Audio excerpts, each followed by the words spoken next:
सजल दरबार चढ़ गइल नवरातर मैया के सजल दरबार भोरे भोरे मैया के भोरे भोरे मैया के करेले मलिनिया सिंगार चढ़ गइल नवरातर मैया के सजल दरबार चढ़ गइल नवरातर मैया के सजल दरबार।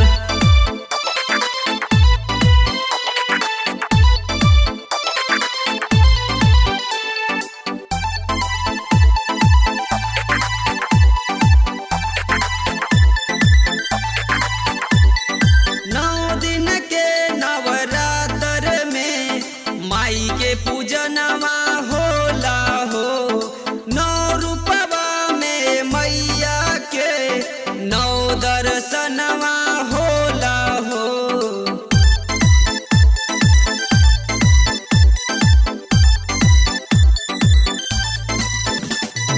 नौ दिन के नवरातर में माई के पूजनवा होला हो नौ रूपवा में मैया के नौ दर्शनवा होला हो। दसवे दिनवा दशहरा में मैया के सजल पंडाल दसवे दिनवा दशहरा में मैया के सजल पंडाल।